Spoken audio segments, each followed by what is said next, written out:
omuzadde ali mu Uganda wasomesa omwana bati wamusomesa naye ng'omwana wo akufuukidde ekizibu ng'oyagala yeeyimirize waakole nga mwagwa mu katebe ka Yoseti Bahabula Otabasira mutano wa Kalizi nsi yeeyita Muzeyizedde ensanga bisibe Mana Peneti omusajja omubbi kafulu mupya yeeyita Mana Peneti nyini neyagala twale mwanyi njagala mubeere nnyo abantu abagufu b'amaaso gwe nga tonnakkiriza mwana wo kampuni yonna emutwale agenda akuba ekyeyo mu nsi z'Abawarabu nga wabuwala njagala osooka omanye omwana ono kampuni kyemutwala omanye weesangibwa erinnya lyayo ba director singa omwana afuna obuzibu ogenda kutandikira luddawa abazadde basinga mujja ne mukomplaining abaana bafunye ebizibu naye nga ne kampuni yennyini yatuta omwana wo togimanyi kati ffe oyagala tukole tutya bali ku social media oba oyagala poliisi etandika etya era obuvunaanyizibwa obuwaddaani ekizibu kye tumanyi bannayuganda baatuggyako rights zaffe ng'omuzadde aliye ng'okkiriza omwana waagende tomanyi kampuni mwagendedde omwana tomanyi gyali tomanyi kyakola wabula wafuna ekizibu n'olwokotegera nomwana yafunye ekizibu nojja ku social media ffe tukuyambe tutya nga ne kampuni yatoola omwana togimanyi namwe baana bawala bagenda mu biyumba by'Abawarabu ngira bategeeza mulekerawo okuyita mu kadinisa okuyita mu kadinisa ojja kufuna ekizibu nga kampuni togimanyi yakututte nga niyakututte tegitomumanyi kitegeeza automatically oba tolina muntu wagenda atandikira kunoonyerezaako kampuni kye yakututte ate nawe omuzadde bw'obanga omwana afunye obuzibu nga yagenda mu kampuni okwekalakaasa n'okwemulugunya kiri mu tteeka mu buyinza bwo balemeraawo okuddawo okutta abaana bammwe nga mulowooza nti abaana be batta si bantu kino ekintu ekigende tuze kitubagamba mwe ne mulowooza tusaaga akagendere kali nti basomba abaana abobuwala bajja mu Uganda mu kubalabisa nti bafunira emirimu naye ng'ate babasomba waliwo ekigendero ekyokukendeeza enamba y'abantu abali mu Uganda bo baleetemu abanyarwanda baabwe nga bwe baagala ekyo baleme okutegeera ekyokubiri waliwo akatale akatunda ebintu ebyomuwendo ebiri mubiri gw'omuntu gezanga ensigo omutima n'ekibumba era ng'abantu abirimu era ye first family oba ye last family njagiyita last family kubanga yesembayo last family eno mu Yoseti Bahabula Otabasira mutano wa Kalizi nsi yaleeta Muzeyizedde ensanga bisibe Mana Peneti omutunzi w'emmwanyi za Uganda mulimu mukoddomu Odrek Lwabogwa omusezi ono yatunda ebiwoolo n'ensigo n'emitima gy'abantu oyo boyi njagala bere ku vidiyo eno bano bakola kyamaanyi nnyo okutunda abaana mwe n'okubabonyaabonya nfunye obutambi bungi nnyo olwaliro kunsinzira ku kyekigenda mu maaso naye nange olumu nemmwa ne ŋŋamba kyekigenda mu maaso mu Uganda abantu kye batasobola kwekalakaasizaako gwe omuntu nolanga omwana ali ku kizibu naye nga ne kampuni yamututte ogimanyi tosobola genda dde okubirawo enduulu genda okubirawo enduulu weekalakaasi lwakiri weeyambule bakutwalaze ku polisi nti weeyambudde naye ng'olaze nti weekalakaasiza social media twogera naye bano abasajja batemu bagamba nti bafunira abaana bammwe ne batemu tebaagala kumanya kasita bafuna abaana bammwe so nja bakubira omulambo gukutakungula abazadde mu making sure nti mumanya kampuni zitwala abaana bammwe namwe mwennyini abaana before nga tonyagala kuyita mu window kugenda kuyita mu bweru genda so komanye kampuni kimu epise ojja kufuna obuzibu baleme kusasula osigale ng'oli mu buzibu kati bu video buno bugenze butambula olwaleero naye nange bumazeeko emirembe kasooke mbalageko bumazeeko emirembe omwana ono mulaba bambi nyina ali mu kulaajana oyo nga ndi mutuuze weruwero mu muluka ogwekatikamu eggombolola katikamu nkuba eri omulanga eri abantu bonna bekikwatako nsaba buyambi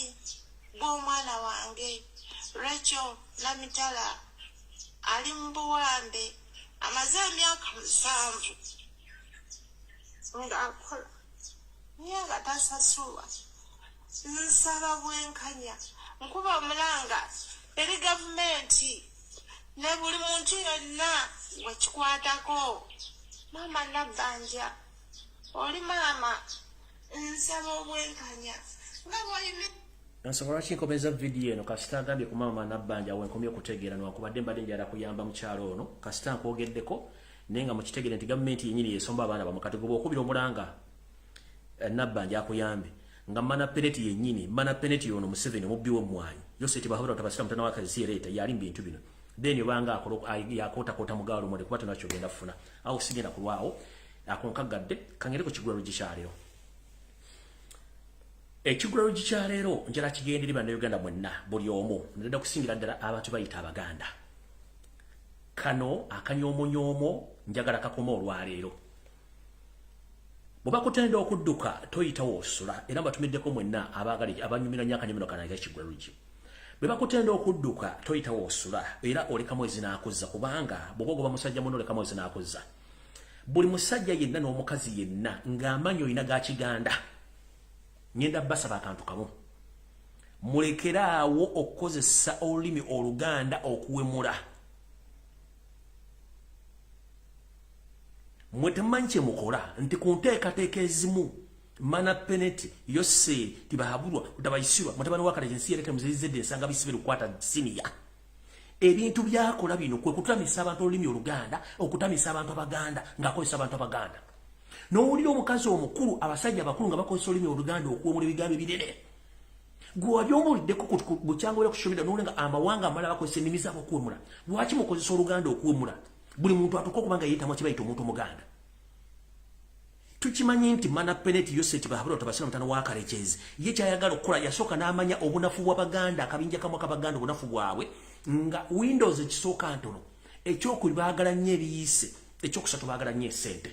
era naye akyogera nti omuganda kasita omuwa ssente obumaze asobola okulya munno olukwe ate nga kikulu abantu abali ku social media bonna basinga okuwemula amanya balina ga kiganda bavumira mu luganda lwaki tebawemula mu nnimi endala sooka weebuuze ennimi endala tezina bigambo bisobola kuwemula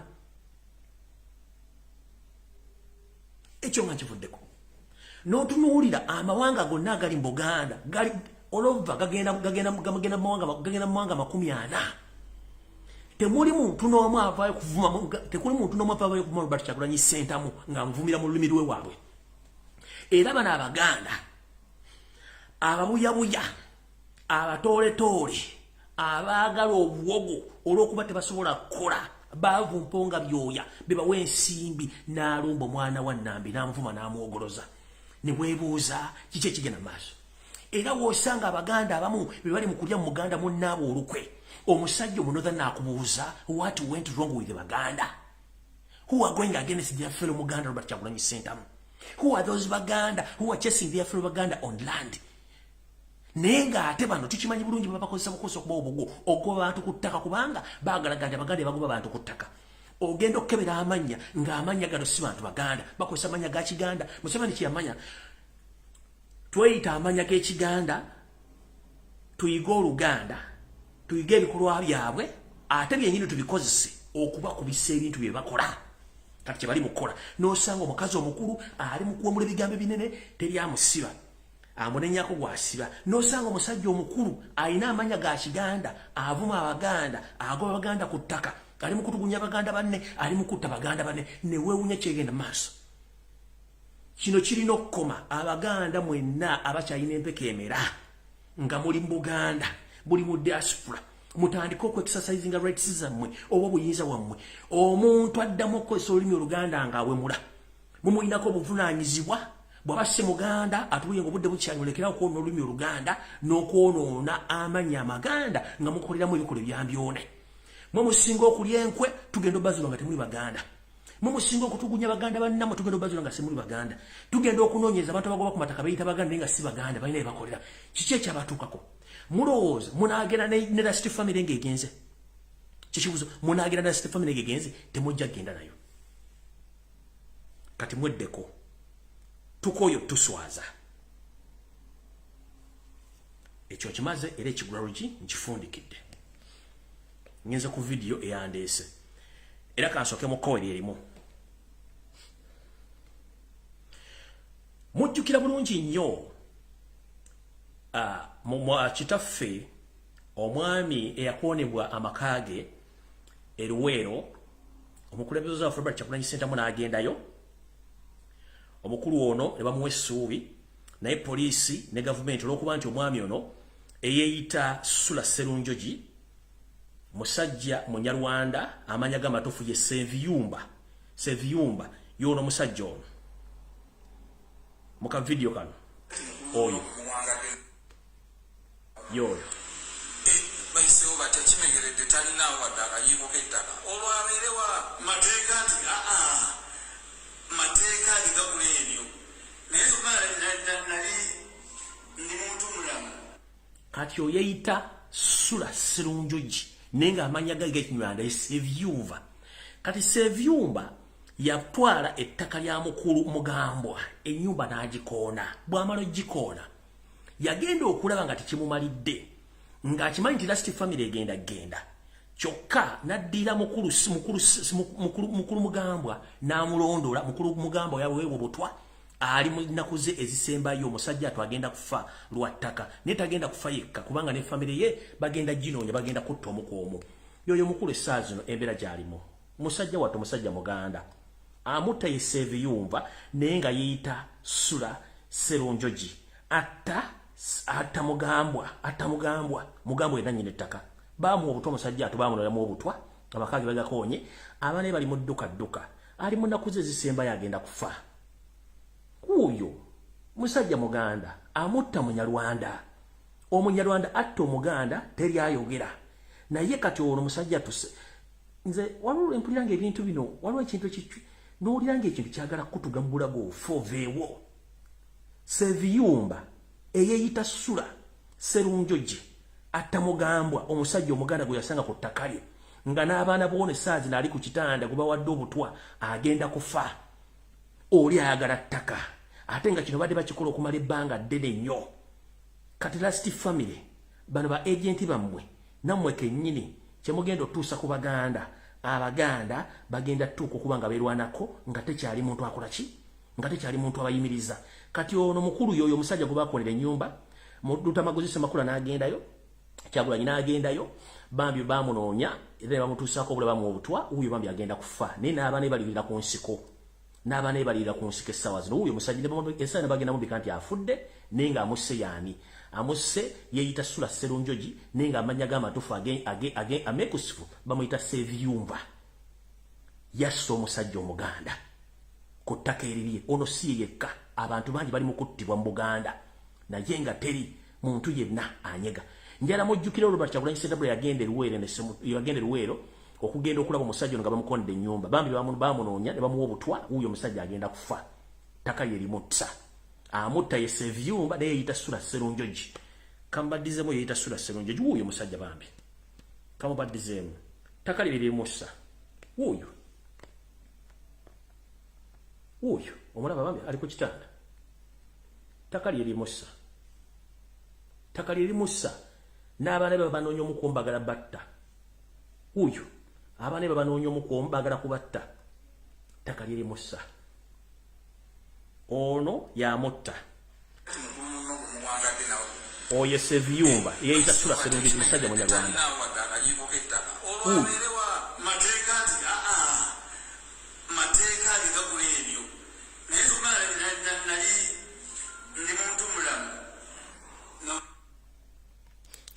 bwe bayiga Oluganda baamala bo kati kusalawo kutta Baganda kati eno message njagala egenda erimu enna bannayuganda bali mu Uganda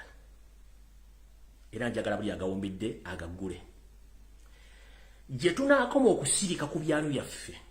ng'omunyarwanda atta omuganda atta omusoga atta omukyoli atta omulango atta omunyulo atta omutoolo nga tetubakozeeko revenge bajja kafuula kamanyiiro akasumagiza eyeyalira batutte nga tetubaddiza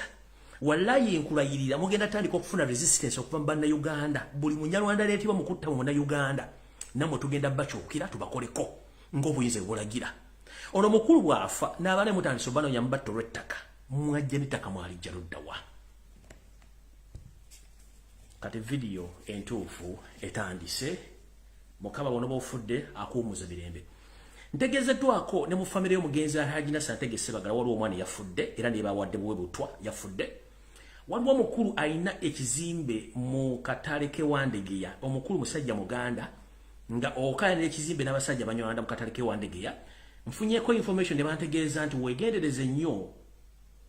bakuwadde ebbanga lya mwezi gumu bw'otakkiriza ssente ze bakuwa ogenda kuba ofudde ekizimbe bakitwale kano mujja kasalamu gye bujja kumunawula nti waliwo omusajja omukulu yafudde mu Wandegeya ng'abadde akana ekizimbe ku bizimbe birimu buli katale k'ewandegeyawo kya flat mujja kaje mukateekewo ku social media nga namuwoninga munawula nti waliwo omugaga Wandegeya yafudde gwe basse ninga muse lwa kizimbe mujja tegeera kye bayita information entuufu ekyo nkimaze kati nginze ku information entuufu ntandike kansubire nti abasumba bonna batuuse abalina amakyaki mu Buganda bonna balokola embagala kuno era ntandise bwe nti era njagala Anita Mongi ojje ku video eno nga bwe tugamba nti omuze mubi gufira ku mugumba kituukiridde bulungi nnyo buli mubbi yenna yeefubitise mu ggwanga Uganda afuuse mubbi. Era singa tubali n'ensi nga amateeka gakola essaawa zino omukyala gwe bayita Anita Amongi Mambitanga ntulege yandibadde ali mu kkomera. Yenyigidde mu bubbi obw'ekika ekyawaggulu buli ku international level emirundi ebiri. Yenyigidde mu bubbi obw'okubba emmotoka ekika kya Mercedes Benz S500 okuva mu ggwanga ery'Ebungereza. Ne yenyigira mu kufera eggwanga ensimbi eziwera emitwalo 54,012 eza pound ezaguze emmotoka eno. Bwe buwumbi bubiri mu obukadde 8 omukyalo n'alina okuba ng'akwatibwa. Kyaze kitya tuzze tubagamba nti gavumenti ababbi basinga bakulu abambala amasuuti ne tulowooza nti tebalina ki si babbi. Bano ono mukyala yenyigidde mu bubbi bw'emmotoka. Emmotoka gye baaguze gye mwategeddeko ey'ekika kya Mercedes Benz S500 nabalaze omuwendo gwegula nga bw'ogenda ku internet ku Google Moses n'ogisearchinga egula emitwalo 11 bw'ozijja mu gya Uganda tewuira na bukadde 5.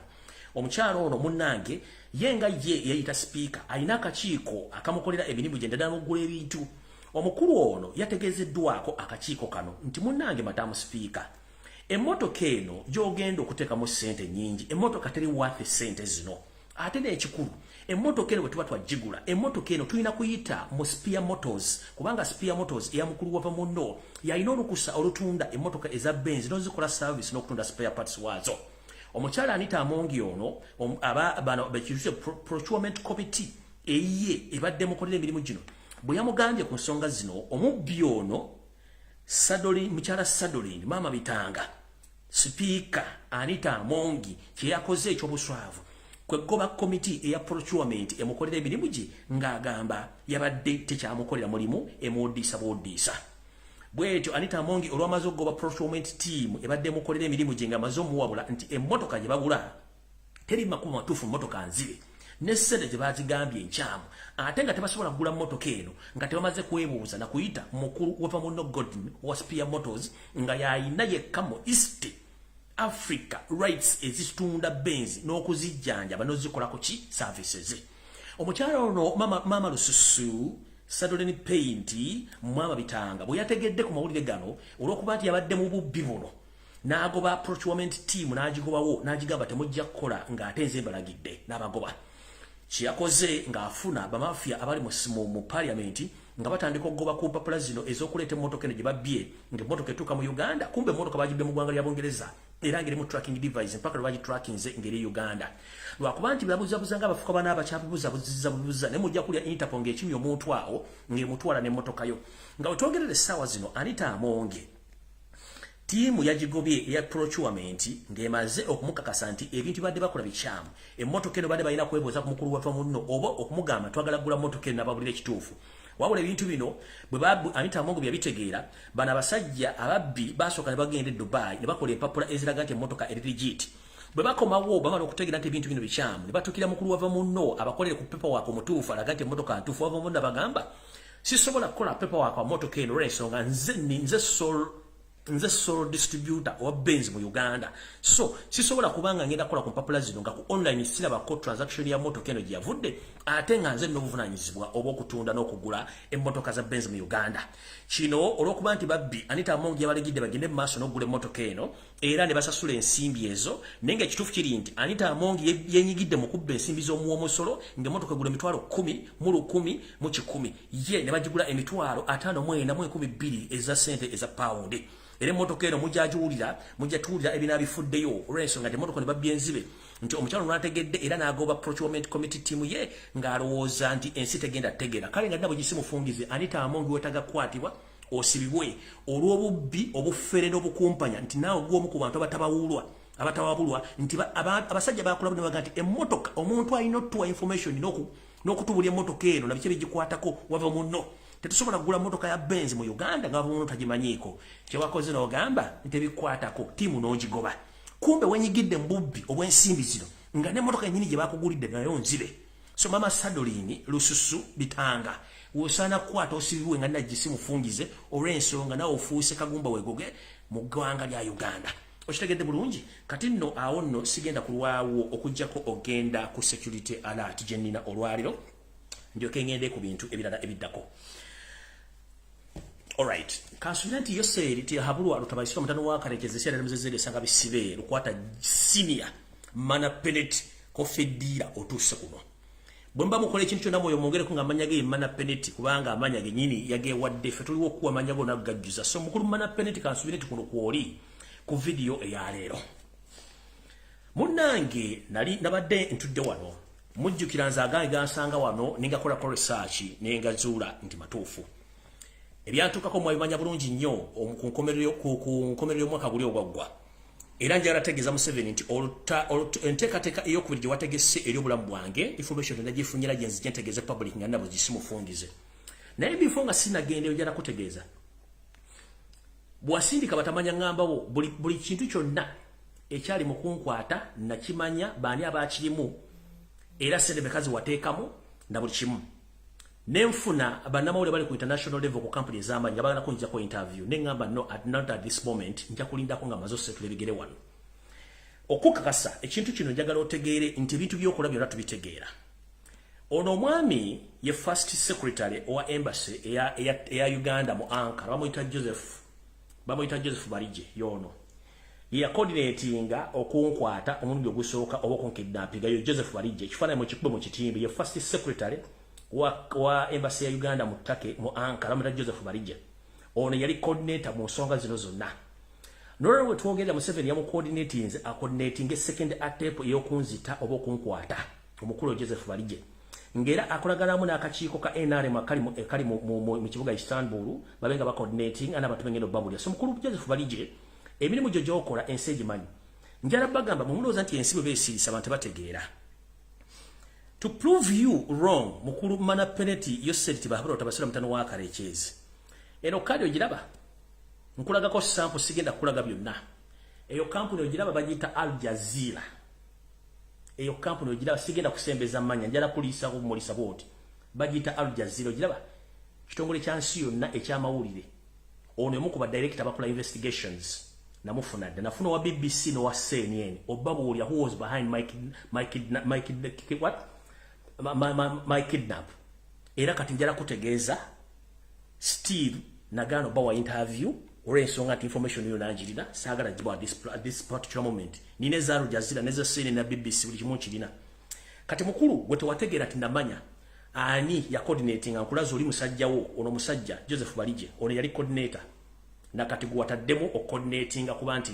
basasini bo be bagenda o coordinating ayo lwe mata Joseph Barije yagenda o coordinating. Kati ekyo nga nkimaze nkulaze nti ebintu byonna byatuukawo biri well set biri organized mbina biri documented. Kati mulwokuba mwayika Windows mulowooza mwosa due to the problem of cow mentality. Mwina cow mentality kyekizibu kyamwe mbwongo mulowooza buli kimu kisoboka.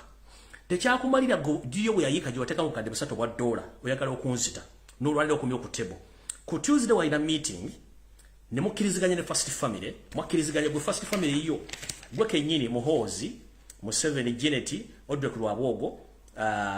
Natasha Patience ne Charles Peter Mayiga yali ku call conference ne muteesa okuddamu okunkwata oba okunzita.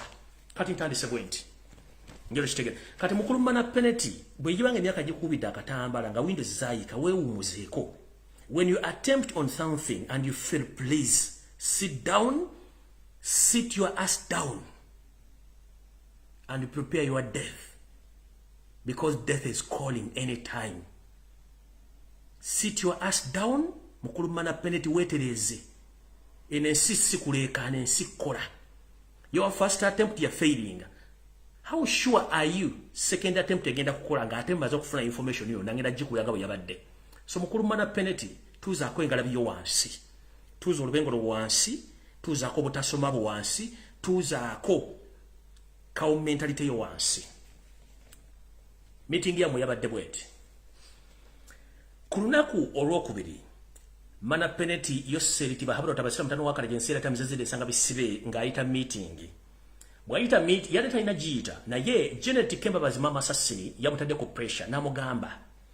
buli kye tupulaninga kyonna omuvubuka akikuba n'akiyiwa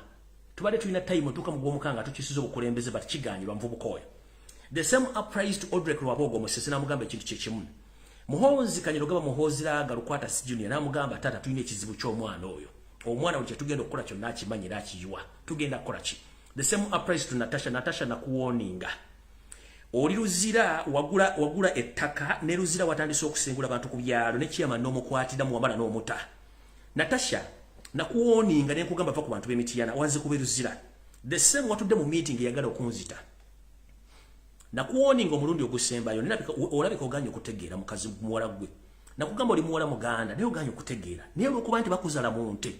Nkazina kaumenta nayo mentality y'onfu. Ngenda ku exposing omwana guwazala first born ogwa muzalamu ojja kutegeera ensi ejja kutya. Nkuwoninga omulundi ogusembayo genda mpola ku bantu ba Uganda. Oli mwana muwala, oli nvandiirwa. Wandibadde weesonyiwa banna Uganda beruzirayo wali kitintale oli mu kutulugunya obogoba ku ttaka. Osenze ekyalo kiramba niyo osuubira ekyalo ky'osenda amini teyaliwo bote teyaliwo baaliwo kati genda mpola. Ku lwokubiri oluwedde ku ssaawa 2 zennyini ez'akawungeezi last family yatuula. Era nga ekubirizibwa Yoseti bahabula otabasira mutulana okazisira etamana penalty. Meeting eno yatandika ku ssaawa 2 neggwa ku ssaawa 4 ez'ekiro. Biki ebyateesebwako? Yalimu mana penalty kennyini Yoseti bahabula otabasira mutulana wakalekezi. Mwalimu Janet Kembabazi, mwalimu Audrey Lwabogo Musezi, muhozi Kanyirugaba muhozi Laga Lukwata Junior, Natasha Patience Lwabogo, bwepo ne Charles Peter Mayiga wasanya ku simu ngali ku conference call. Kiki ekyali kituyita ekigendera ekitufu kya meeting eno. Meeting eno bagiyita the last attempt to kill or to kidnap Lumbuye Fred Kajibu is talking right now to the congregations as we speak right now. Yoseri yagamba nti tuyina okukola olumba olusembayo ku muvubuka olwo kubanga atufukidde stumbling block buli kitukola kino mu plani zaffe. Era ono atulemesezza okujjawo obulamu bwa Mutebi. Atulemesezza okukyusa obukulembeze nga ne muhozi project yennyini agitaddemu eggere. Buli kyonna kye tukozaako okukola okukendeeza ku namba y'abantu ne bizinensi zonna mu Uganda omuvubuka ono atulemesezza olw'okuba nti awa amawulire amatuufu ate nga ffe tetulina kufuna information ate tusobola gifuna kubanga nekusifu nnyo. N'agamba nga bwe kiri tugenda kukola last attempt okukidnappinga oba okutta omuntu ono omuleeta nga nenda bwe gisimufungize. Mukulu ndowooza ebyokukola ndibadde ofuna bingi nnyo kubanga nze kati sikyatya nasala leerwe sikyatya ekijja kijja kubanga eyatya okufa yasigala mu nda ya nnyina. Wagambye bw'oti. Wagambye tetulina kintu kyonna kye tusobola kukola ng'omukulu ono w'omuntu omuhanga ali muki ali ku live ku Facebook ayogera. Bwe baga nti w'omuntu omuhanga baga nti omusajja alina omuntu omunene naye nze sikisufa kubanga lwolinda bakojja kutya kubanga sisobola kulabikira ate sisobola nakutunira kubanga toli muntu wakutundwako toyota kutundwako. Wagambye mulina okukola ekisoboka kyonna okuba nti omusajja ono attibwa gwe muliro gusembayo era noyita meeting yabaddemu batabani bokka n'ogamba nti omuntu otumwagala nga mufu kubanga bwe batavuddeewo tewali kye tugenda kukola nfuuse ekizibu muziziko eri famire yo n'ebigendera byamu byonna era n'ogamba tutaddemu billions and billions of money tuganye ofuna omuvubuka ono nga batuliddeko ssente mpaka nakati atulimye okufuna naye ku guno omulundi tagenda tulema olw'okuba nti yabadde ya famire nga muze sosobola kufuna message nagifunya. Mukulu wasanya alaji Charles Peter Mayiga Kalori wasanya gamulengejja ku simu yagambye bw'ati. Yagambye His Excellency, I'm very sorry to attend this meeting but I'm very sad to say that each and every plan we had failed because of this man Lumbuye. Whoever comes on Sunday and expose each and every move which I'm trying to do in the line of my duties. So please, can you help me for the last time and attempt to get this boy to be killed or kidnapped, bring alive in Uganda? Wasanya yagambye bw'ati. Yagambye nti munansonyiwa ndi munakuwavu nnyo okumpita mu meeting eno olw'okuba nti ebintu byonna bye twapulaninga mudde omukulu oyo gwe bayita Lumbuye anemesezza buli kimu buli lwa Sande akeera n'ankalakata n'ayogera buli kigambo kyonna ne pulani zonna ze twagala okukola ne kiba nga kinfuukidde kizibu nnyo okuba nga ntuukiza obuvunaanyizibwa bwenneeyamu okuba nga mbukola okutuukiriza ekigendera ky'okujjawo kabaka n'okujja Obuganda buli kimu kikyankalanya nti omukulu ono alinga abeera mu Bulange oba aliko emizimu tetumanye. Oyo bwe yamaze okwogera bw'atyo ne bagenda mu nsonga ne bagamba bati mu mission eno kennyini Museveni agenda kusindika ba top assassins be era nga wetwogerera ba top assassins olunaku lwajjo bamaze okufuna ensimbi emitwalo 7 ejja dola ejabaweereddwa bagenda kujja Abanyarwanda 5 ku ndo yasindise Abanyarwanda era mission eno teyabaddemu abantu be yasooka okuwa ensimbi muno mulimu Balamu Barugahara mulimu Frank Gashumba mwalimu ne Muhammad Nsere kwa Kagege bano ne balemwa n'abantu abalala bano teyabategeezeza kubanga yagambye nti if we involve these crooks The information might leak, but you didn't inform those look fruits. What happened again? I've got the information, now I'm here to what? To expose you. No gamba kosindika abanyolanda batano ngobawadde emitwalo 7 ejja $, nga bagenda coordinating wa ono mwami gwembalazeeko wano yagenda okubeera coordinator ne NRM secretariat oba NRM group eri wano mu Ttake. Ono mwami bamuyita Joseph Balije ye first secretary ali ku embassy ya Ttake.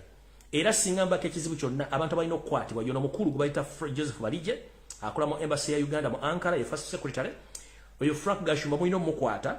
mulina okukwata Muhammad Nsereko, mulina okukwata Baramu Barugahare, bana basigadde bo manyiddwa nti bo balina okuba nti bakimanyiko bulungi nnyo. Tugenze mu maaso. Bamafia abatano byasindise yagambye nti bamafia bagenda kubakolera wamu n'ekitongole kya CMI ne ESO.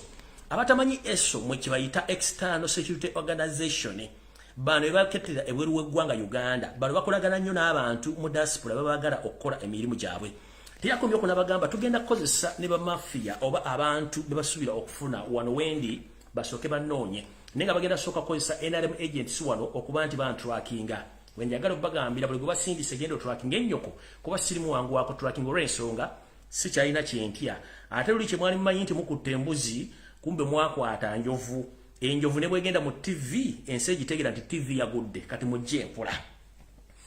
Yo seri tibahabula tabasira mutano wakali jensire temuzizidde ensanga bisibe mana penalty yagambye bwati. Nti mbawadde directives mbawadde ebiragiro okuleeta omwami oyo nga mulamu oba mufu wano mu Uganda kuba mwetaago mulaba.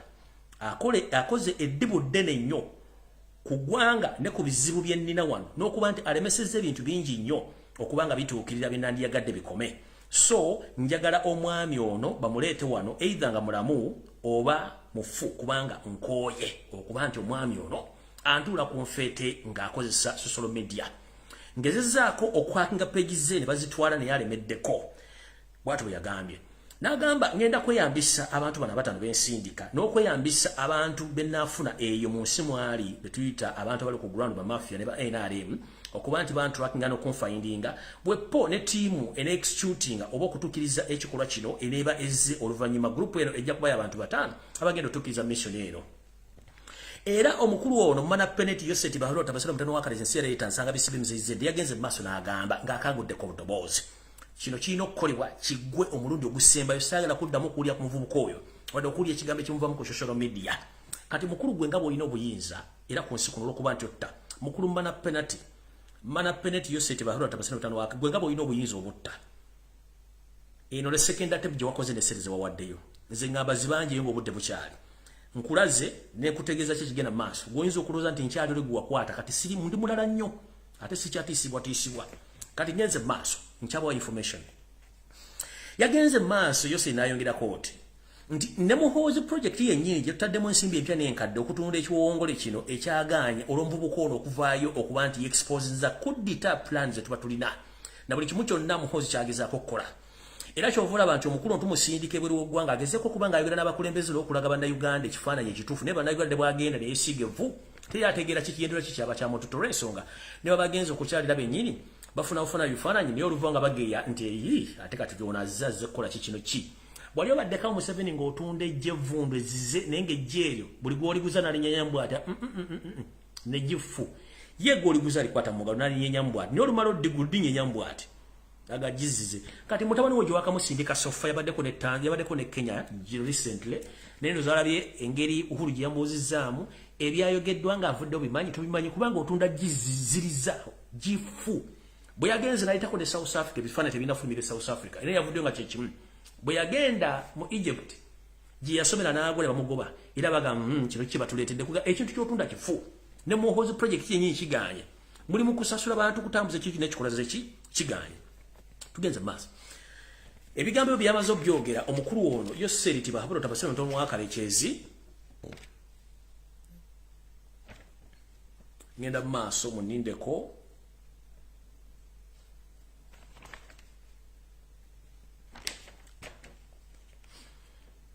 Nasindika abasajja be batano beyesiga bayinza okuba ngatoka lunaku lwanca batano du Banyarwanda bebagenda okujjano okukolagana abawano basobola okuba nti bayiganze kenyini kabwa kwogera naye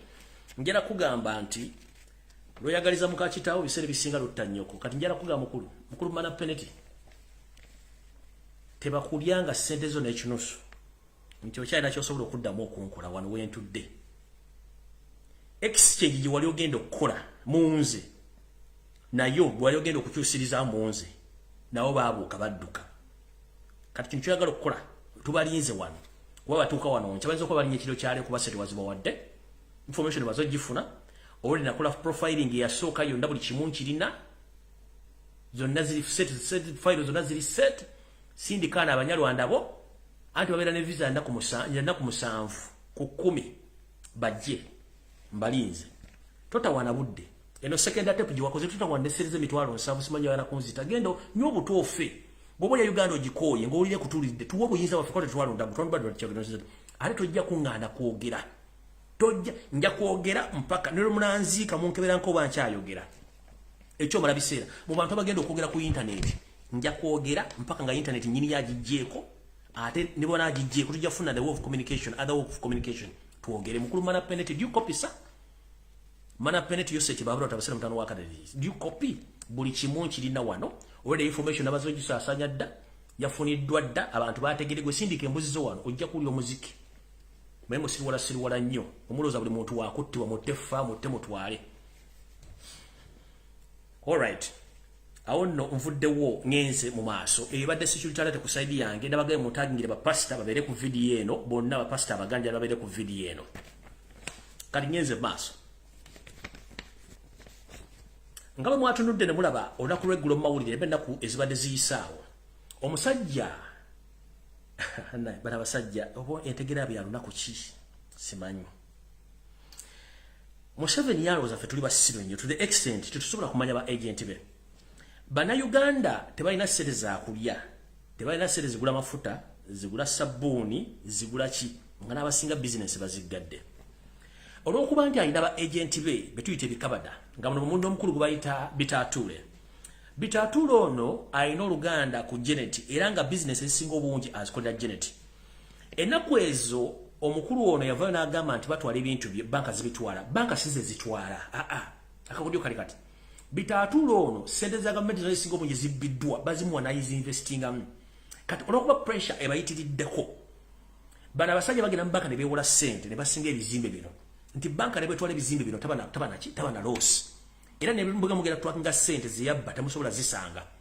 kati olw'okuba nti yakuba mulanda batunda ebizimbe bye bate babitunda nedda banka ne bitwala kubanga ali embanja olw'ensimbi zali amaze okujjayo okuwozaamu okutukuza kati nakuba omulanga bawo ne bazanya akazanyo kabwe ne banka ne ba blockers okukiteeka mawulire kipublishinga nti ayina ebbanja ayagala bamusasule teri ali bbanja baagala kubba Yoseri tibahabulwa tabasula mutano wa KADIMA yaleta mana penalty Yoseri tibahabulwa yennyini ne mukyala mama assassin Janet Kembabazi baragidde Bank of Uganda etayina Bank of Governor okuwa okunoonya obukadde 10 obwa dola bazuwe mukulu Bitatule ono mbu asobole okusasula amabanja agambanjibwa mujjukire mbagabi Bitatule ye Janet era nga ne properties zonna zisingiza Bitatule za Janet okulagira babanoonye milioni 10 zino babwe Bitatule sente baagala kubanzi Bitatule talina mubanja kubanga mukozi wa state era sente zino byagaba muyambi bazifune bazimuwe asoke ajjo amabanja agambanjibwa nenga mbazijjukiza ono Bitatule y'omu ku ba agent ba Museveni abanyalwanda bali mu ggwanga abalina sente zitalina alina essaawa zino nga ne properties ezisinga obungi mu Buganda mu Uganda Kampala za musajja ono bulungi nnyo nenga mu disguise business akola za Museveni nye Janet Kembabazi mwebulizabuliza nga bafuka banaaba nga baza tutegeera banayoga tebana sente za kusasula school fees wadde mmere niyo eno first family oba last family yasazeewo bakwate ensimbi baziwa omukulu ono Bitatule asobola okubanga asasula amabanja naye nga bali mu kwongera kubba bubisereza mu wamusolo bavuwaze eggwanga tugenze mu maaso bwetute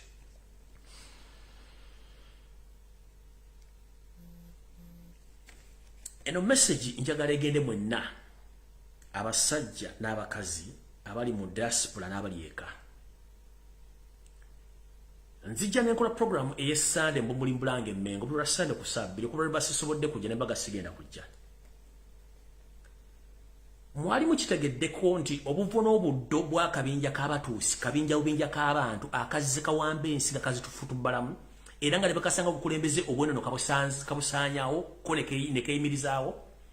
abatuusi bano ensibuko yaabwe entuufu eva mu Ethiopia nejjange etalantuka neyingira amawanga galiraanyaawo ne Congo neyingira Rwanda nesangayo abahutu n'abatwa ne babagezaako bayingira nakati bafuga mu myaka emikadde nnyo Rwanda yali efugibwa obwakabaka naye abatuusi bano batandika okulwanyisa obwakabaka bwonna obwali mu Rwanda era ne babusaanyaawo era n'abakulembeze ab'ennono abali basigaddewo abadduka abawanganka betuyita ba princes ne ba prince abali badduka mawanga g'enjawulo balumbibwa ne baweebwa obutwa ne bafa eyo generation lizasaanawo obwakabaka bwawalana ne bufa ne buggwawo naye nga bwaliyo kana akabinja kabatuuse nga kakikola bwe nzija n'enkola video resane mbumuli mbulange mmengo mbamba gula maaso mana penalty yoseriti bahabula tabasira mutano wa kalekezi yomu ku kabinja kali akalwanyisa obukulembeze obw'ennono mu Rwanda n'abusaanyaawo mana penalty kenyini yali mu kulwanyisa obwakabaka bwa Uganda obusaanyaawo ng'akosa Banyarwanda banne abayita amanya g'Ekiganda n'owulira omusajja omukulu ng'anenya Lumbuye okwogera ku nsonga za Buganda naye nga tasobola kumanya nzoogerako mu kkowe ki era lwaki nzoogerako kanjala bategeeza Rwanda nga tennafuna bukulembeze buno bwe tuyita obwa government Rwanda yalina abakulembeze bayo ab'ennono era akabinja k'abatuusi kano kaasaanya obwakabaka buno nga kakozesa abo bennyini abali mu bwakabaka okulwanyisa bakabaka abo ne babasaanyawo n'obbalumba kwaba baali basenguse n'obalumba gye baali baddukidde ne battirayo n'okutuusa olwaleero nti obwakabaka bwasaanawo tebuliiwo ekikolwa kye kimu mana penalty yoseriti baabula otabasire mutano wa kalekezi kyali mu kkola okusaanyawo obwakabaka bwonna obuli mu Uganda naye nga obukulu bwayagala mwe muli obwakabaka bwa Buganda obwo yabusensera abulimu nze ngezaako okulwana Abaganda abala mwe muli obwakabaka bwa Bunyoro musajja wattu nga lwakesa lwa balalinga kkoya mutamiivu bwe tugenda ku bwalwa enzululu obwo bo yabutuula n'abufuuyira n'obufuuyira dduumu ne buzikira ne tugenda ku bwattoolo yalina ekisumuluzo kyabwe yamanya kyekinaakolebwa kyekitaakolebwe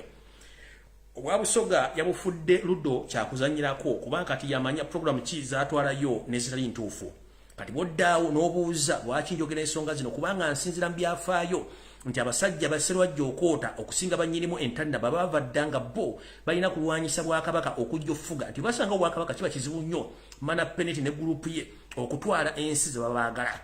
soka weebuuze obwakabaka Buganda tebusula mu nyumba mana penalty mwali kubanga ennyumba gyasembayo okubweramu lwaki alwanyisa okujja obwakabaka bwa Buganda okujja obwa Rwenzululu okujja obwa Bunyoro okujja obwakabaka bwa Buganda okutta Ssaabasajja Kabaka Ronald Mulembe by'okubiri ng'ate akozesa Baganda era Abaganda bennyini bali mu kuvuma Baganda bannaabo Baganda bennyini bali mu kulya Baganda bannaabo olukwe so mukulu mana penalty nga nabo gisimufungize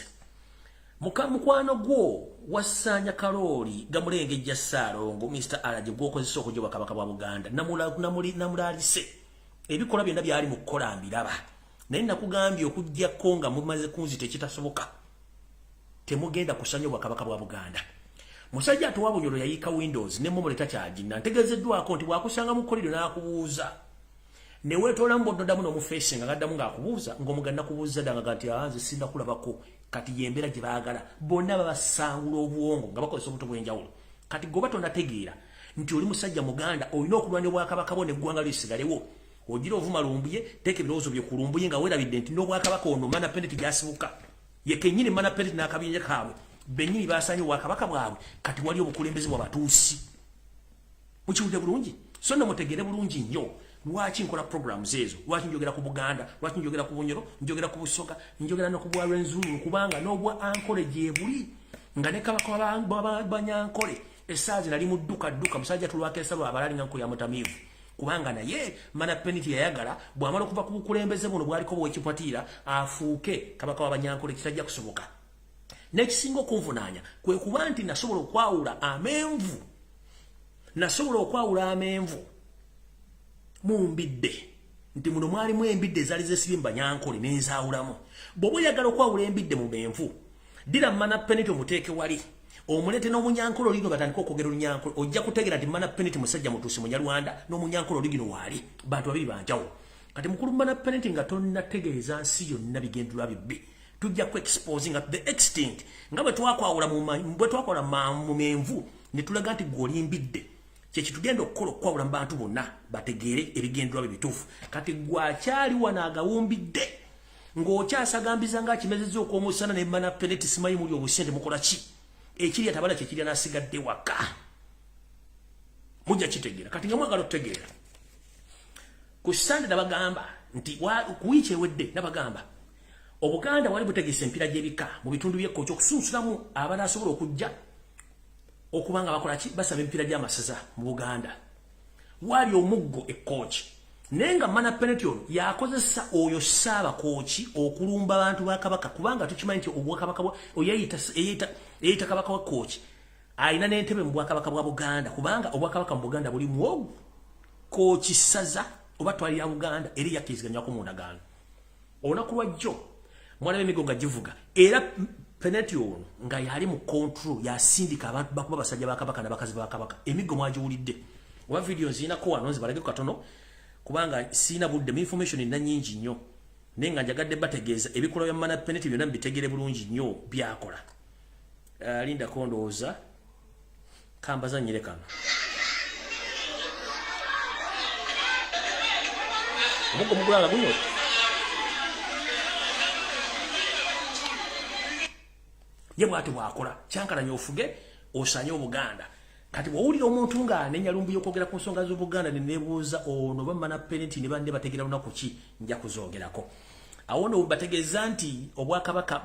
Rwanda yalina Obwakabaka bano bennyini bamana penalty n'akabinja kaabwe bebasaanyaawo Obwakabaka obwo kye baagala okukola mu Uganda basanye Obwakabaka balyoke bakole emirimu gyabwe nyenze maaso kati njala bawa mawulire agafa mu Kongo tukungende kugabasumba wetwogerere sawa zino olutalo vo mwango wakafungula nkete lwandibanga lutandise okuteeka ekitundu ky'amasekati ga Afrika ku bonkenke ng'eggwanga lya Kongo likooye akamanyiiro akasumagize yalira nga lyategedde bulungi nnyo nti akabinja k'Abanyarwanda akakulirwa mukulu Pirato wepo ne mukulu munne mana penalty Yoseti Bahura tawasani mutano wakalikize nga bayita mu kibinja kyabwe ekyabayekera ekya M23 babadde batutte banga bali mu kustawanya eggwanga lya Kongo kutta abantu n'okubba ebyogagale mu Kongo nga beefubutika muti banoonya bantu bayekera nsi zaabwe kumbe omukulu ono gwe tuyita Kisekedi omukulu akulembera eggwanga lya Kongo yali abatunuliza kyamulinga essalambwe eri enserega gandi banabafuuka balowooza nsaaga mukulu Kisekedi yatwala obuvunaanyizibwa n'atendeka amajjeege bulungi ag'ekyama nga mana penalty ne Pirato tebamanye era yagenze okukya ng'omukulu ono Kisekedi afunye ensi ezimuddaka waggulu nga zimuwa obuyambi emmundu n'abasirikale okwenganga Pirato abasirikale ba Pirato n'okwenganga mana penalty Yoseti Bahura tabasira n'akaliza n'abasirikale ngira zitandise okuvuga otwogerera ne tuwesabire nnyo olutalo luno luleme kusiikuka kutuuka eno waffe naye nga tutwandisabye nnyo nti ebiyiika bye tusinga okwagala era mwegendereze nnyo naddala mu bannayuganda oligino abagenda mu lutalo lw'e Kongo bwe mulaba nga gitandise okuwunya mumukwate bukwasi migemera wala nga mugitunuza eno naffe kennyini we tuneegaganira okuva mu tulo tusobole obbayambako so temumala budde eri bwe mulya ng'emberenge ziwunya musaanukule busaanukuzi ng'emberenge muzino ffe tulina kyayi waffe n'omujjaja kweguli naffe tunaawulirako engalabi nga zivuga kwe tunaasitukira kubanga twetaaga tuni naffe tutandika okukola so mbategeezezaako olutalo lw'e Kongo olutandise okusituka mwandiwuliranga Pirato ne mukulu w'emmana penalty eyabawula esiridde kubanga Kongo yagambye ekoye ejjoogo eyagala kutandika kulaga basajja bano yensonga lwaki kati essaawa zino mu ggwanga lya Kongo kasita weeyogeza oba ne bakutegeeza nti osibuka eri wa Pirato oba wammana penalty ng'ate bakumanyi nti oli mutuusi munnange owawunyira ziizi emiggo givuga n'okwokya ebipiira ne bakwokya kubanga basajja bakowunyo bakoye ejjoogo lya mmana penalty n'akabinja ke era nga wetwogerera omuntu yenna yeeyita nti ava mu ggwanga eryo ery'omulirwano era ng'amanyi ku mmana penalty wepo ne Pirato egikukubwa bakuba gy'akatale egisigaddewo n'ogyota bwosi buliro alright kangende ku mboozi eddako alright kati wano mbadde njagala muntangire abalokole mwenna abali mu Uganda ntandise bwenti omanyi tugamba nti okalya ddakaddadda envunyu ogirira mu katiko wapone kusanga mu coffin gy'oba ofiiridde abalokole mwenna abali mu Uganda mukama yeebazibwe fenno tetubalinaako buzibu naddala abo abakyali ku mulamwa newankubadde Yoseri tibabula tabasira mutano wakale jisira ita muzezedde mana penalty akola nnyo kyamaanyi buli mumufulo omusiru okuba nti amukolera ne tukimanyi nti basajja ba Katonda abamu ebintu bino tembiriimu naye nga muli birimu wabutaagaane nga wetwogerera essaawa zino mana penalty Yoseti babula tabasira mutano wakale jisira ita muzezedde ensanga bisibe ali mu lukwe olw'okwagala okuggyawo basajja ba Katonda ng'abajjawo asobole okweddiza ebintu byabwe sina kindi abo balinamu emigabo oba balinamu ensimbi n'abajjewo asobole okweddiza ebintu bye. Bino mbyogera nga nsinziira ku information yange ntegeezeddwako nti abasumba abamu mulina omukono oba mulinamu ensimbi za mana penalty ze yabawa naye abamu temulinamu naye nga mwafuna ensimbi okukola amakyaki gano. Mana penalty abaagala nga muli bafu kubanga wemateeka amakyaki wafuuse kyattunzi wafuuse golodi abaagala nga bafu. Kati njala tandikira ku mukyalo ono gubayita Pastor Imelda Namutebikula. Pastor Imelda Namutebikula mujjukira bulungi nnyo nti bwe yatandika obuweereza bwe obw'okusumba endiga yabutandikira ano ku nfudu ewa Kisingiri Emmengo. Munnange omukyalo ono yayitiikirira nnyo era ng'akola ebyamagero. Waliwo yava ne yeefunira eddenzi lye bayitanga Pastor Kula essajja essaawa zino bambi nga Pastor Kula mugenzi. Pastor Kula n'azimba Imelda Namutebi n'okumutegeerera kubanga mukyala Namutebi ebitabo byo biri awo bimusobosa okubeerawo mu bulamu bwe naye nga yeetaaga omusajja asobole omubeerawo mu bulamu obw'okumulabirira n'okumutegeeza ky'alina okukola. Munnange ndowooza omukyalo ono oba yayinamuko ku mukono gwa gavumenti omutonotono munnange ng'asuumukamu ng'avaawo Emmengo nga yeyongerayo yagenda okuzimba kanisa ye n'azimba kanisa vo omwange nene enzibu bwe baatuuka mu biseera ebyokuba nti kanisa egaziye ekuze kyesaagala confirminga nti balinamu omukono gwa gavumenti n'okusinza ku information ginafunye naye kennyini bamwetaaga mufu. State yayagala okutwala ebintu bya Namutebi olw'ensonga nti bayinza okuba bayinza okuba nti balinamu omukono mu ssente ze oba nga baagala mujjako bintu bye olw'okuba nti ekitundu yazimba kanisa kikuze ate nga ne kanisa nnene ng'aliwo missionary bweti. Yoseri olw'okuba nti yasensera amasinzizo amasomero bizinensi na buli kimu kyonna ayagala buli bizinensi buli kimu kibeeremu musajja munyarwanda oba mukazi munyarwanda naye ng'abantu obeetadde mu kkowe ey'okuba nti bannayuganda nga n'amanya balina ga Kiganda. Kati ye kyayagala amasomero gonna gannansangwa mu Buganda mu Ntebe Mukono Kampala Wakiso abasajja bagokulya basinga obungi bonna banyarwanda naye ng'amanya balina ga Kiganda Oluganda balwogera bulungi nnyo mukitegedde bulungi. Kati n'abasinzizo gana gasinga obungi ekereziya yagikuba mu debituli ayinamu abanyarwanda be. Church of Uganda yagikuba mu debituli ayinamu abanyarwanda be. Ekkanisa ewangala neramula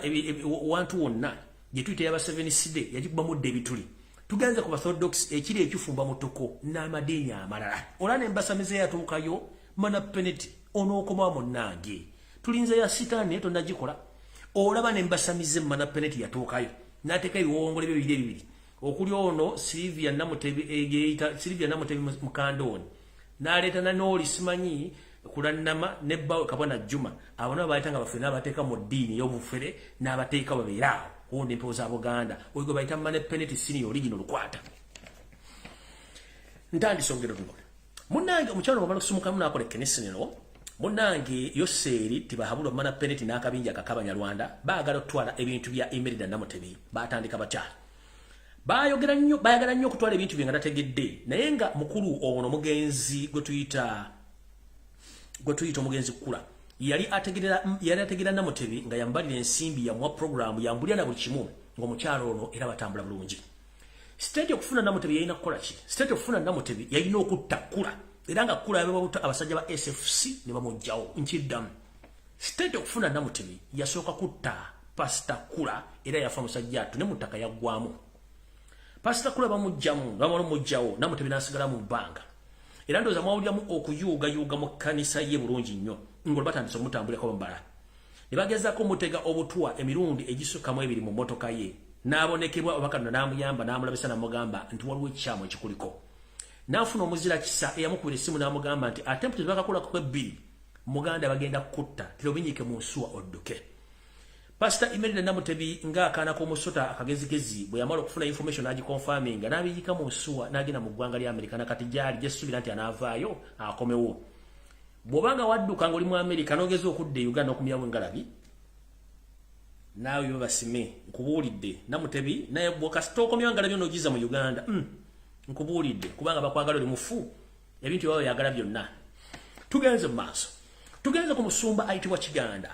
Omusumba Kiganda noono asangibwa mu bitundu by'omu Kisenyi. Ebitundu by'omu Kisenyi bino oba mbategeeza sayidi ki? Abamanyi obulungi mu Kisenyi kasita otuuka ku ddwaliro State Council ery'omu Kisenyi eno waggulu ng'okimba kivuva ku lubiri okkirira ngadda ku Nabagira primary school gye basaanya kati bw'otuuka mu junction ya waliwo akaliro ke bayita ak'amadoola mu Basumaali kati bw'ova amadoola n'okimbakimba nga kkirira na kivubo otambulako meters 10 n'oweta n'odda ate wansi gye bayita ku Mpitambi road ewakuŋŋaanira Abasumaali bangi kati bw'otuuka ku Mpitambi road ate toyambuka ngadde Mmengo oyambuka odda mu Kisenyi eno gye baali baanika amalwa oba gye batundira amalwa gye batundira ne scrap eyo Kiganda gye yateeka ekkanisa ye yatandika n'akafo katonotono naye Kiganda oluvannyuma n'agenda ng'agaziya ekkanisa eno agigula ettaka eryo oba yeyambisa ssente za state saagala confirming ekyo naye Kiganda y'omu ku basumba bateekeddwa ku hit list egenda okuttibwa era ekkanisa ye n'ebintu bye beddizibwe abasajja n'abakazi Abanyarwanda so mukulu Kiganda wonna wooli nkulabidde ebbanga ddene nnyo nga tukyali baana bato kyaki wagizimba ku luguudo lwayita Mpitambi road kiri ekigambo ekinene ekisajja kyonna baganze siwa ntuuko ku program mulumanyi bulungi oluguudo mulumanyi bulungi nnyo mulumanyi bulungi nnyo oluguudo naye nze nduyise Mpitambi road lulimba Basumaali wansi mbawadde junction wonna kubanze emapu y'omukampala ndi mu mutwalo ne kati mbwadde simple map genda ku lubiri eri ojje ng'okkirira si eri kuwanka Kigozi Nest ekkuba eriddako endala ng'okkirira Basumaali okkirire ojja tuuka ku Delaware State Council buli ku Delaware State Council toyambuka ku Nabagereka ate salanga odda kuki nga kkirira agenda mu kuguna kivubo tambulako meters 10 ng'ovudde ku ddala Mamadoola ate oweta ku guno omukono ogwa ddyo okkirire wansi bw'okkirira wansi ojja kusangayo omwalo omunene oluguudo bayiyita Mpitambi road kati bw'otuuka ku Mpitambi road era oyongera odda mu maaso eri abalugwa gye baanikanga amalwa era kati batunda sikula funa buli kimu era ndowooza n'oluguudo bayinza okuba bateekayo kolansi Abasumaali gye bawanga gye bayitayo kuki ku Mpitambi road Kiganda ekkanisa ye gyeri era gyebeera tevangayo naye mukulu Kiganda wonna wooli engeri gy'osinza Mukama nkusaba Mukama akkingirize naye nga weebereramu kubanga baagala kujjawo n'ebintu byonna bitwale bw'oba alina musereza state sifaayo Katonda y'amanyi siri mulamuzi naye nga gw'omu abazze ku basumba abalina okugibwawo tugenze ku musumba omulala gwe bayita Kayanja wa Lubaga Miracle Center Kayanja Miracle Center abantu mwanage yatulwaki amwogere nga tumanyi state agent nze nabagamba omulimu ogwange ng'okola Katonda y'anaamanya oba oliwo state agent gw'onoomanya oba olina ebizibu byo nsaagala kumanya Kayanja nkutadde kuladde emirundi egisukka mu ebiri naye njala kugamba ku bintu biri ogenda kufunako kimu bakuteza accident oba okutega obutwa naye ng'ajjukira oli ku ddobo ki olina ebizibu byo ng'omuntu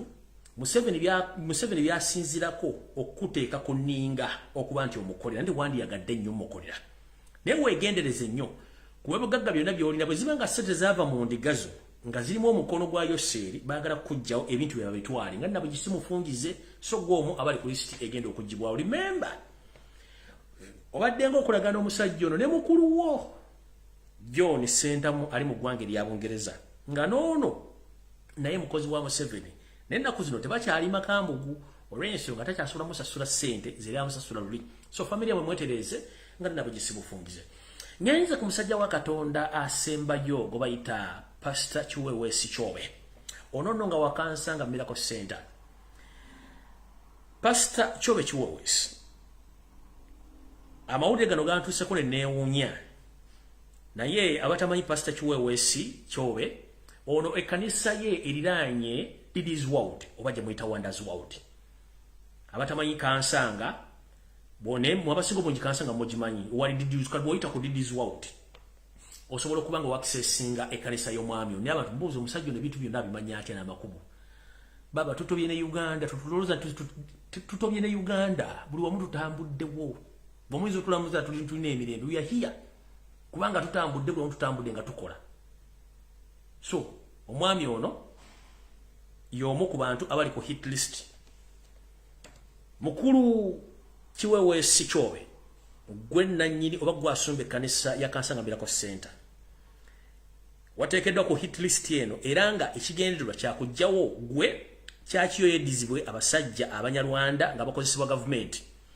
nkitegeddeko nti gwe bakuvuga buvuzi nkitegeddeko n'akufumbira emmere akufumbira bufumbizi n'abakuuma era bakuuma bukuumi era ntegeddeko nti oli muzibu nnyo okubuulira information n'okutegeezebwa mb'olina amawaggali mangi nnyo mu butakkiriza naye Bibbuliya gy'osinza ekugamba eti nti besimi abo abakkiriza nga tebalabyeko bwoba oyina ekitabo ekyo nga kirimu essula okugamba nti besimi abakkiriza nga tebalabyeko mukulu kiweweesi manyi karakita zo ng'omuntu toli mwangu nnyo wa convincinga kubanga ne famire yo ntegeddeko nti ne bwegamba ekintu you don't care ngolooza oli spiria mu kutegeera naye okutegeera si kwa buli muntu ate n'emputtu si ze zikulembeza okutegeera kwaffe wabula tugamba wempaka akunamya esatu bwe mpe mala okufunga lwotokolera nti banfungudde njagala otandika okwetegereza abantu abajja mu kyaki ennaku zino ntegeezeddwako nti abesefusi nga bataano bakutambulyako ku muntalinga endyayo n'entambula n'ensula naye nga bano abasajja banyarwanda okusula bamanyi woosula bamanya ani akufumbira bamanya ani akuwa caayi bamanya ni driver wo na buli kimu bakimanyi naye nga gwe omu ku bantu baagala okutagetinga ekkanisa ye bagitwale bulungi nnyo n'ebibugaga byonna babitwale era obulambo buli mu lusuubo ng'abantu abalala to prove this asobola okukubira ku mukyala Imelda Namutebi akubulya story eno yabina ebintu ajja kubuulira lwojja otegeera nti kyentegeeza nkitegeeza era information ntuufu nkiddamu gwawakana information eno ng'oli mulokole era ng'oli musumba kugwenjogeddeko wano kubira mukyala Imelda Namutebi essimu bali mu Uganda bali mwami nekyentegeddeku yadduka Imelda Namutebi kula tali mu Uganda yadduka bw'aba tali Texas ali Boston nkiddamu Imelda Namutebi kula bw'aba tali Boston ali Texas gwe mumusumba gwenjogeddeko kubira mukyala eno essimu y'ekyama akubuulire ebiki ebyatuukawo luno otegeera nti engalabi yo yino gitereeza era osome Bayibuli ng'ogitunudde mu bulungi manyi mmwe abantu naddala bannaddiini mulina empaka mugamba nze Katonda akuuma Katonda alina ebyokukola bingi nnyo entalo ziri e Syria Katonda gyali entalo ziri e Ukraine Katonda gyali kati gwe gwembuulira wano asobola okukwata essimu ya buyonjo ne weebereramu n'owumuza engalabi yo ojja gamba Katonda gye Katonda naye ayine abantu baaterawo mubiri ng'amanyi nti bategedde bw'onoogaana okuwumuza engalabi yo mukulu Kiweweesi Kyobe wa Kansanga Miracle Center nawe munnange totuninyanga zino video bajja zijjayo baziplayinge kitegedde bulungi nze nkubuulidde mana penalty tatudde era njagala bategeeza nti abasumbano wammanga nabo bibamu ku ba agent ba Museveni abali mu makanisa ne boolya bayomba toteekayo kyabo muno mwe muli omukulu eyita Pastor Bujingo omuli Serwadda omuli ne Ssenyonga boogera toteekayo kigambo kyodala buli mulokole baleke bano muzanyo gwe bazanya mu kanisa temujja gutegeera kubanga gwa mana penalty bano bakozi ba mana penalty yabakozesa okutandika okulumba basumba abatuufu bali ku mulamwa yabakozesa era n'okuba spyingako yabakozesa Kajjala basa banonda bugisimufungize abasumba benda budde please lubalembera nga n'ebiro kwotadde Katonda yamba ye yambye mana penalties against you era abaagala nenga bano mu kanisa ya Katonda wangale ya born again ba spy agent abali mu kanisa zino mwe muli Bujingo Serwadda ne Ssenyonga ne muli abalwana ne bakola baki teri asobola bakwatako wadde okuyomba kubanga bakimanyi bakolera mukulu mana penalty nsiyaleta asanga bisibe muzeyizedde mutegedde bulungi sono mutegere kye kigenda maaso mu Uganda nga ndabo gisimufungize tugenze maaso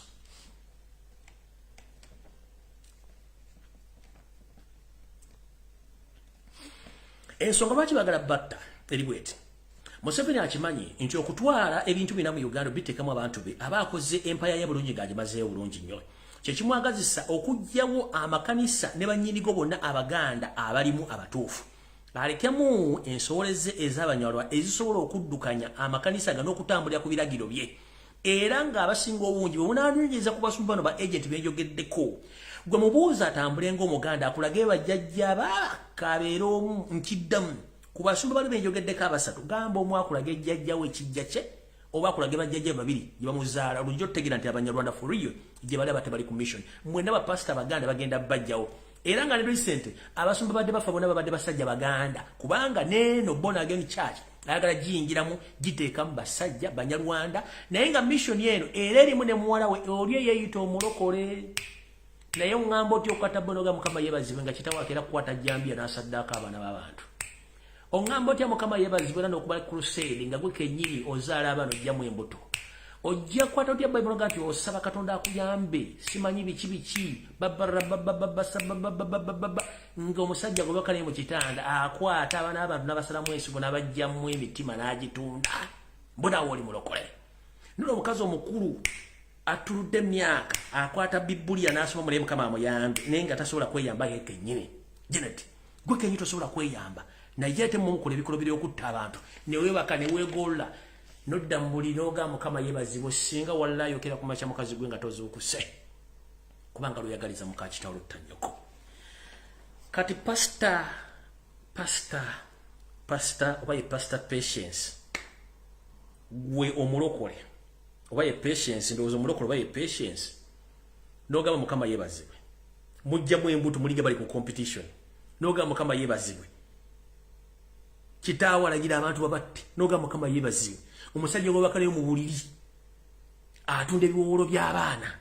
atunda ensigo ali mu kutta abantu Mukama yeebazibwe nga mwannyoko ye siriyokkiira ne weebuuza ensi etulaza luddawa mukozesa Katonda okuyisa ebintu byammwe ne basajja mmwe ne bakazi mmwe mugenda kubonaabona mugenda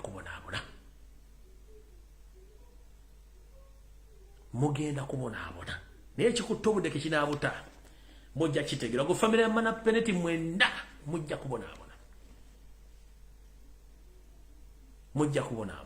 ngenze so namutegedde lwaki bigenda maaso mu Uganda nga amasomero bayagayingira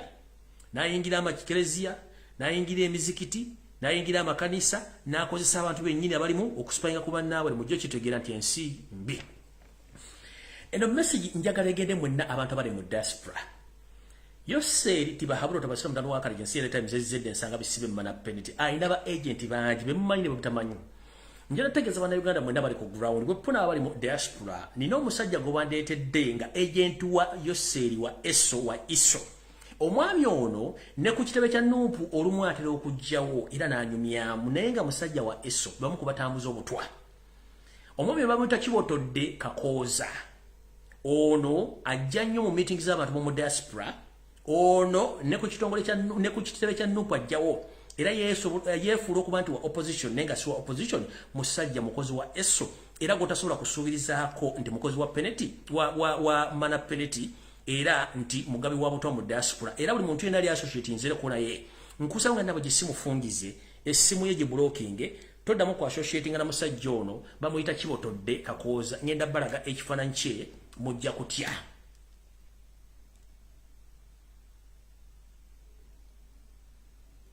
kutya mulyoke mutegeere nti ensi bwe mugirooleza yavaawo dda mana penalty ensi ayagala gisaanya obusaanya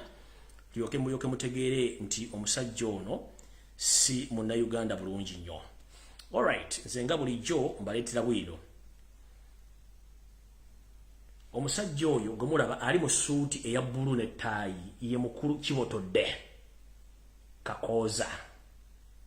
yoyo mumulabe bulungi nnyo oyo mbega wa Iso atambuza obutwa mu diaspora ne ku local level bamuyita Kibotodde Kakooza from reliable sources nga ne ku kitebe kya Nuupu yajjawo nga temumanyi era ndozomula enyambala gy'ayambala ayambala smart nnyo akulowoozesa nti muntu wa bulijjo kumbe mukozi wa mana penalty mutegedde bulungi nnyo yoyo mukulu Kakooza Kibotodde Eso agent mu diaspora akolaganye n'abantu bangi nnyo era mbadde mulina enteekateeka zonna ze mukola ez'enkyukakyuka nga azibaliramu mudduke emisiri nga nabo gisimu fungize n'essimu zammwe muziblocking yoyo saagala mugembe simu amutegedde esimu yoyo bamuyita Kakooza Kibotodde Iso agent nenga nekamwokya yajjawokko omulaba bulungi nnyo kati naawe yali mu kifaananyi kino ng'oyogera n'omusajja Kibotodde Kakooza mukitegeere bulungi nnyo nti omwami ono Iso agent wa Eso agent akola mu diaspora n'ewaka okitegedde bulungi bamuyita Kibotodde Kakooza mubazoomingire mumanyi mwagala nnyo zoom wuuyo saagala muge omusajja tetwamulabye omusajja atulimba ekifaananyi yuuyo mukozi wa mana penalty mulabe bulungi nnyo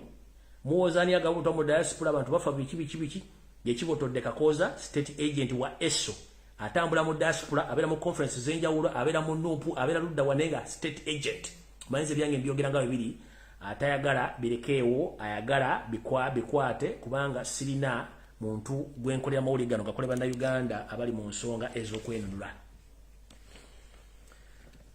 All right. Nabagamba.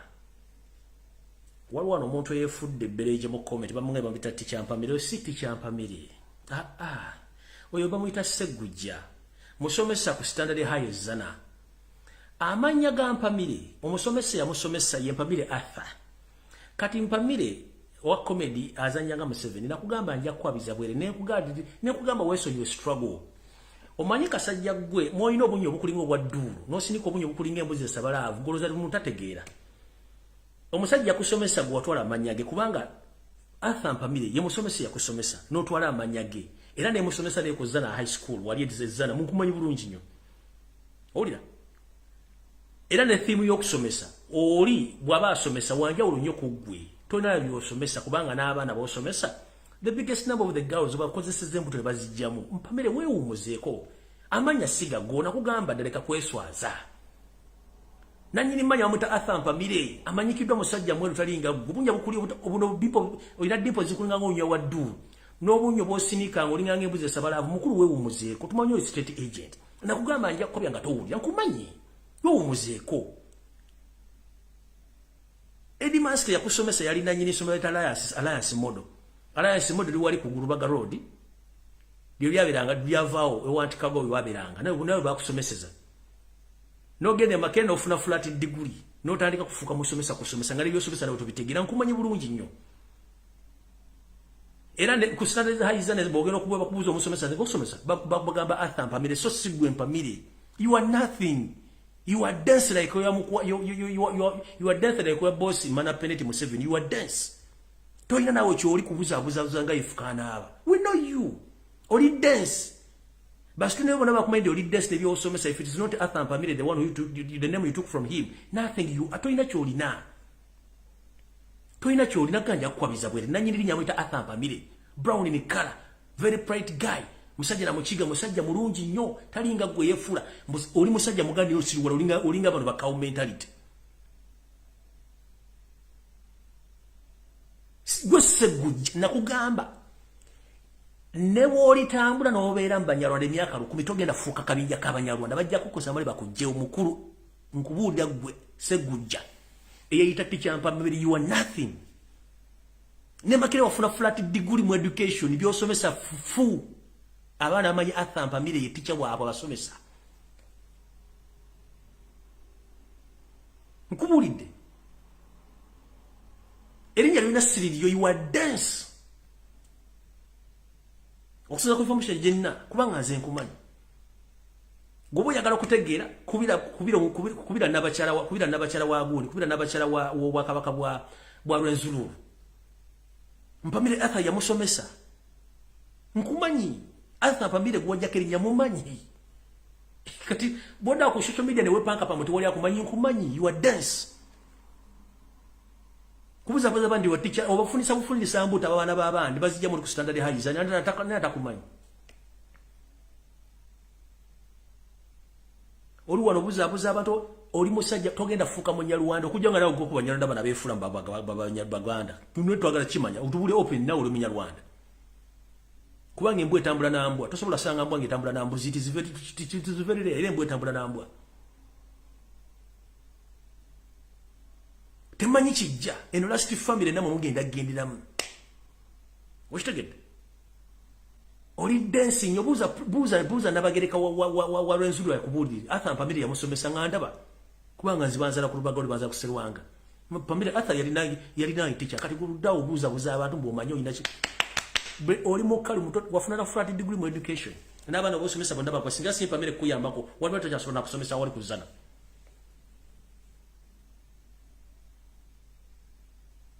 mwita teacher Mpamire you Muganda maybe you are just disguising yourself that you are Muganda ninga na uli Munyarwanda nanyini yamwita Arthur Mpamire mumanyi era ne yasomesa kuzana Alex Standard High mumanyi nakugamba ngenda mpula nja kwabya nga tomanyi nanja kwabya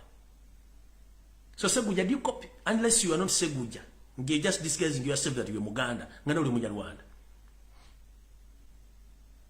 so genda mpola mukulu tubamanyi ina ndao tubamanyi Komulimu gwosinga okutera n'okusomesa kwa mulimu gwosinga okutera kufunisa abaana babandi mbuto ba student okuva ku senior 1 mpaka ku senior 6 kubanga you are celebrity uzalatu kimanyi genda mpola fe tuli bako temujja tusobola tuba tubamanyi bulungi yo akuba tusika oyo kamuleke let me reserve my point nenga kamuleke ne tuba tubamanyi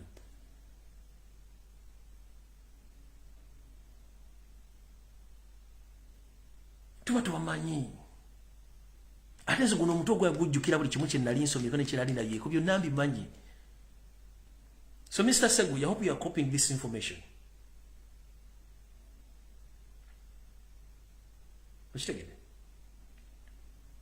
Genda mubuuze gwegenda omubuuze St. Francis Emengo buuza Atham St. Francis Emengo yatulizayo banaki genda obuuze mukwano gwo the assistant inspector of police muletero Anatole mbuuze huwa yangu ajja kubuli tojja kuddamu kunnepankira kugenda obuuze assistant inspector of police mukwano gwo kuba kimanyi he was once my teacher Anatole muletero mubuuze ajja kubuli huwa mwayi so leme kunzanyirako ate muleke kumanyira abantu we are tired tuli bako unyo muzanye emiza just stating ati tunga muluza tumanyi kena akudda munda kunonyereze ko ne comedy jja mudduka muggwe kena akudda munda kunonyereze ko ne comedy jja muddu jja kuddukawo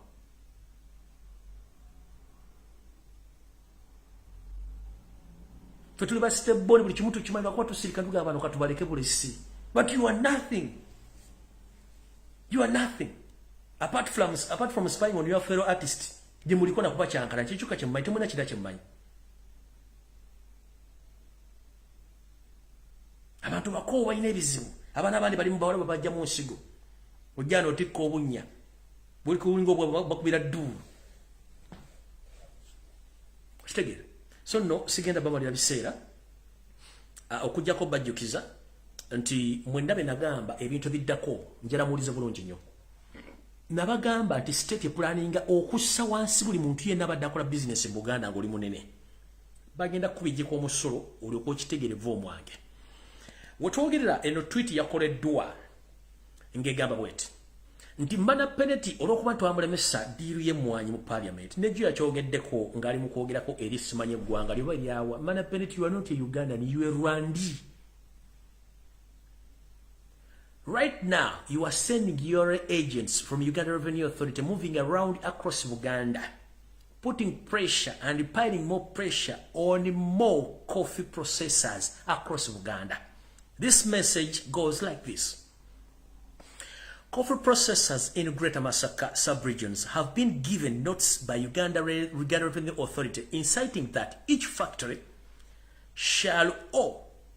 medium is supposed to pay a VAT of added 5 million Ugandan shillings from Yugi shillings emitwalo kumi effectively from 1st July 2022. Nkabaddiremu. Ngabe nabagamba nti ona planning okunoonya ssente mu ngeri yonna esoboka kati mana penalty lw'okuba nti emmwanyi zaamudibiri diraayira zitwala. Kati yataddewo etteeka ng'ayita mu kitongole ekyababbi. Echa Uganda Revenue Authority agenda atuuka ku buli byuma by'omwayi byonna ebiri mu Buganda ng'abagamba lulimbadde musasula omusolo gwa mitwalo 10